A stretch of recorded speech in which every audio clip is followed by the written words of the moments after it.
Oh man, I've just had an attack of sadness there. I am on Johnston Terrace just now, just off the Royal Mile in Edinburgh, the kind of the central historic hub of Scotland's capital, and it's a cold, wet, rainy, miserable day, and just everything's closed. It was like there was a little bit of snow this morning. It was frosty. It was icy. There was that wintry feeling, which kind of gave me a bit of a like, yeah, winter time. This is proper winter now. Now that it's snow on the ground. And then I get into town and I hear misery on the news all day, and then got out to take some photos of a house, and restaurant closed, pub closed, cashmere shop closed, nobody walking on the street. There's one person there. This is normally buzzing. There's normally like a Christmas atmosphere going on, and people going around buying stuff, getting ready for Christmas time. And what's that? What is that shop there? There's one shop open, nobody around, and just gloom and depression everywhere. And this is us at the end of 2020, when we think we've had the worst year ever because of the COVID-19 virus, and we've got the glimmer of hope in the distance of a vaccine that hopefully works out all great for next year. But the economic downfall and everything that's still happening just now just means next year's a write-off as well. Everyone's like, oh, 2020, that's the worst year ever. Oh, I just got a little bit of just got smacked in the face with the, oh, this isn't the worst. I don't think this is the worst. Our numbers are going up in terms of cases, death numbers are going up as well.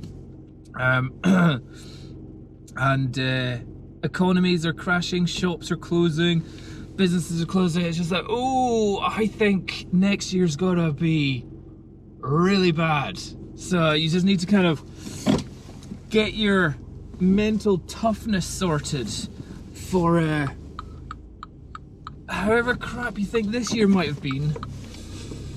I think next year's gonna be even worse.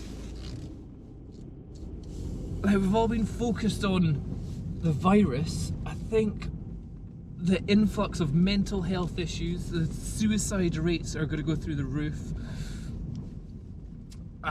Social anxiety is going to go through the roof. I think so many more industries are still going to go under. They're just hanging on by threads.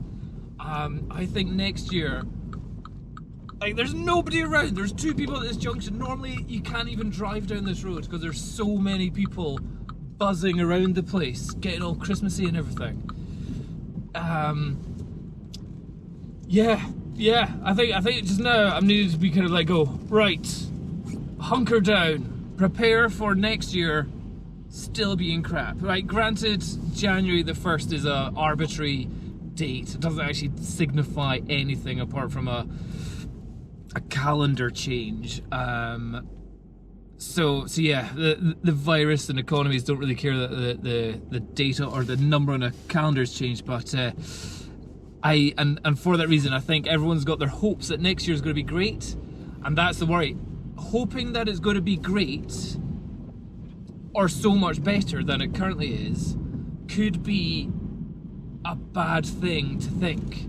So, you know, always look around the bright side of life is a good idea and all that kind of stuff, but hoping for things to get better while not preparing for things to potentially be so much worse, I think is a dangerous combination for people that could be in very vulnerable situations. So I think as a good thing to do is to prepare it. Like, maybe just say, hey everyone, chill out. Next year also going to be crap. 2022, let's get ready for that to be okay, but next year let's not pre-imagine holidays and sunshine and flowers everywhere and prepare for more chaos for longer, so then at least you're mentally prepared for that. So yeah, just my thought just now. Everyone's hoping that 2020 is over, but unfortunately I think the disaster that has been 2020 is gonna carry on all next year as well.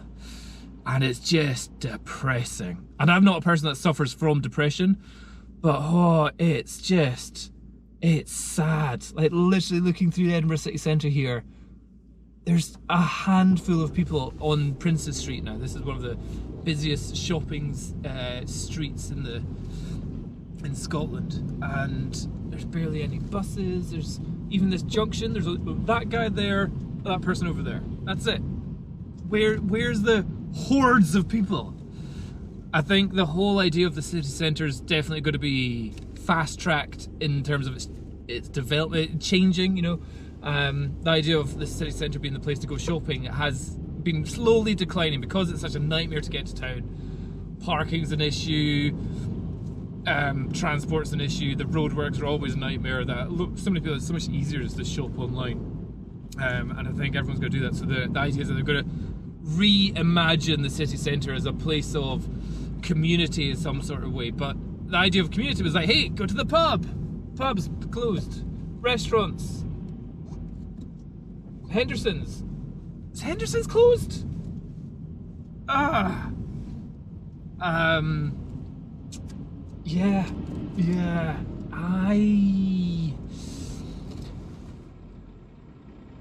Always try and look on the positive side, but be prepared. But don't be stupid.